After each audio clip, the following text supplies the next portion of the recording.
नमस्कार। आइए पढ़ते हैं कविता पर्वत प्रदेश में पावस, कक्षा 10 के पाठ 5 से। इसके रचयिता हैं सुमित्रा नंदन पंत। कविता से पहले उनसे परिचय करते हैं। सुमित्रा नंदन पंत एक छायावादी कवि थे जिन्होंने प्रकृति की सुंदरता को अपनी कविता के माध्यम से बहुत प्रभावशाली तरह से प्रस्तुत किया है। उनका जन्म 20 मई 1900 को उत्तराखंड में हुआ था। उन्हें कविता कौशल के लिए ज्ञानपीठ तथा साहित्य अकादमी जैसे कई पुरस्कारों से सम्मानित किया गया। तो आइए पढ़ते हैं कविता पर्वत प्रदेश में पावस। पावस ऋतु थी पर्वत प्रदेश, पल पल परिवर्तित प्रकृति वेश।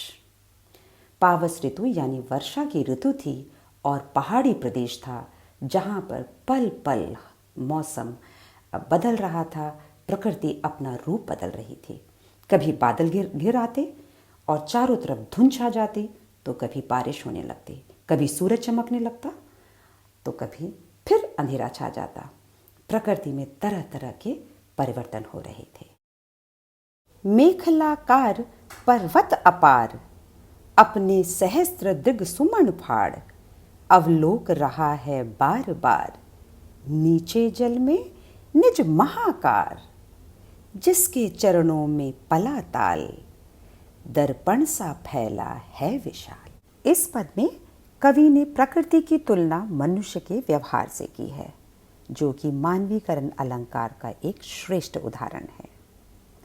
पंक्ति दर पंक्ति हम इसका विश्लेषण करेंगे। मेखलाकार पर्वत अपार।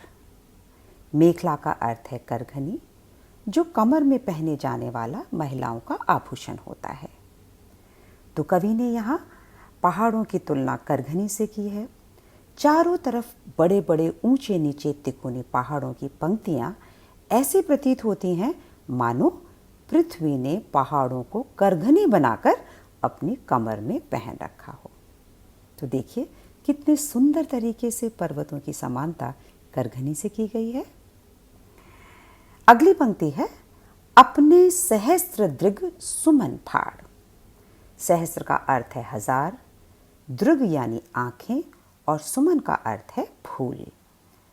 कवि कहते हैं कि पहाड़ों पर हजारों फूल खिले हैं जो पहाड़ की आंखों के समान लगते हैं। यहाँ पर पहाड़ों पर खिले फूलों की तुलना आंखों से की गई है।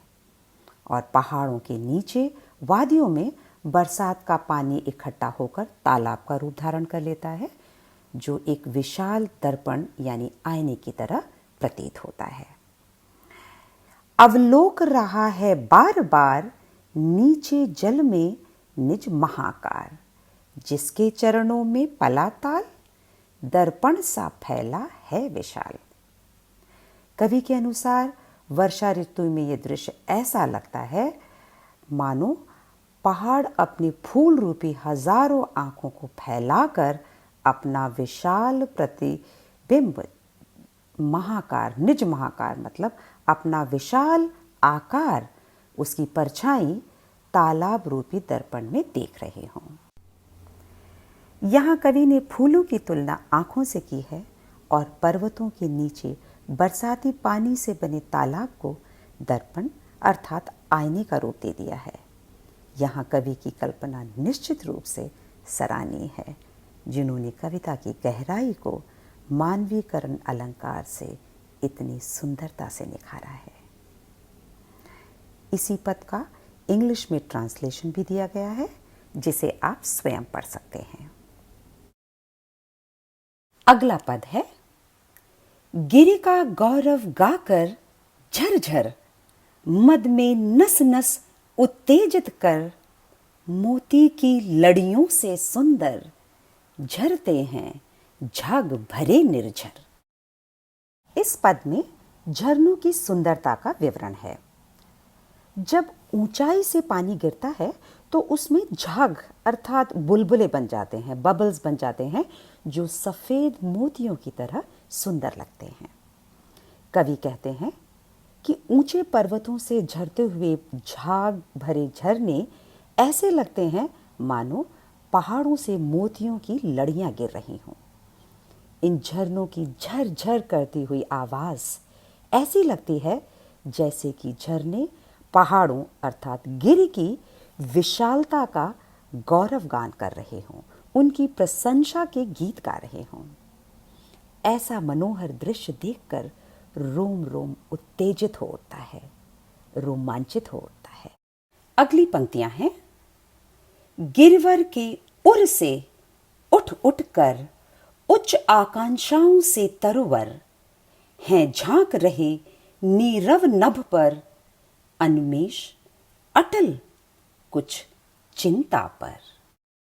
इन पंक्तियों में पहाड़ों पर खड़े लंबे ऊंचे ऊंचे शाल के वृक्षों की समानता मनुष्य की उच्च आकांक्षाओं से की गई है। कवि की कल्पना में पर्वतों पर उगे शाल के ऊंचे ऊंचे वृक्ष ऐसे प्रतीत होते हैं मानो पहाड़ों के सीने पर ऊंची आकांक्षाएं, ऊंची इच्छाएं लिए हुए ये पेड़ मनुष्य की तरह ही अपनी आकांक्षाओं को पूरा करने की चिंता में एकटक बिल्कुल फोकस्ड शांत आकाश को देख रहे हैं। यहाँ एक बार फिर से मानवीकरण अलंकार का प्रयोग करते हुए शाल के लंबे ऊंचे सीधे खड़े वृक्षों की तुलना मनुष्य की ऊंची आकांक्षाओं से की गई है, जो सदैव अपनी बड़ी बड़ी इच्छाओं को पूरा करने के प्रयास में दृढ़ निश्चय से लगा रहता है। शाल वृक्ष की ऊंचाई और मनुष्य की आकांक्षाओं की समानता का ये एक अद्भुत चित्रण है। आइए पढ़ते हैं अंतिम पद।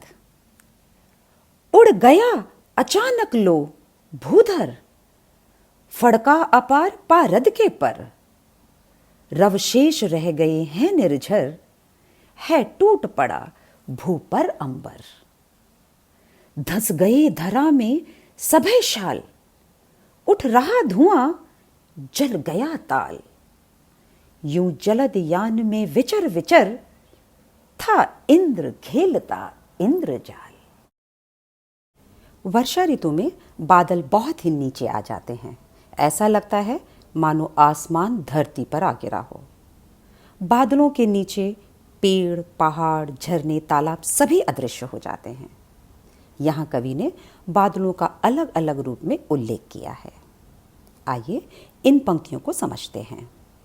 ध्यान दीजिए, कठिन शब्दों का अर्थ नीचे दिया गया है। उड़ गया अचानक लो भूधर, फड़का अपार पारद के पर। चारों तरफ बादल ही बादल दिख रहे हैं, जो सूरज की किरणों में पारा की तरह चमक रहे हैं। पारा मरकरी को कहते हैं, जो एक चमकीला पदार्थ होता है। क्योंकि बादलों से ढके पहाड़ कहीं दिखाई नहीं दे रहे, इसलिए ऐसा लगता है मानो पहाड़ बादलों के चमकीले पंख लगाकर उन विशाल पंखों को फड़फड़ाते हुए अचानक कहीं उड़ गए हों। यहाँ बादलों को पंख का रूप दिया गया है। रवशेष रह गए हैं निर्झर, है टूट पड़ा भू पर अंबर। पहाड़ों की तरह बादलों के पीछे झरने भी अदृश्य हो गए हैं। केवल उनकी आवाज सुनाई पड़ रही है। सब जगह फैले बादलों को देखकर ऐसा लगता है मानो धरती पर आसमान गिर पड़ा हो। धंस गए धरा में सभे शाल, उठ रहा धुआं जल गया ताल। पहाड़ों और झरनों की तरह बादलों में शाल के वृक्ष भी अदृश्य हो गए हैं। ऐसा लगता है मानो बादलों के डर से शाल के वृक्ष धरती के अंदर धंस गए हों, उसमें समा गए हों। इसी तरह अदृश्य तालाब के स्थान पर तैरते हुए बादल ऐसे लग रहे हैं मानो तालाब जल गया है और उसमें से धुआं निकल रहा है। अब आखिरी पंक्तियां हैं। यूं जलद यान में विचर विचर, था इंद्र खेलता इंद्रजाल। इंद्र को बादलों का देवता माना जाता है।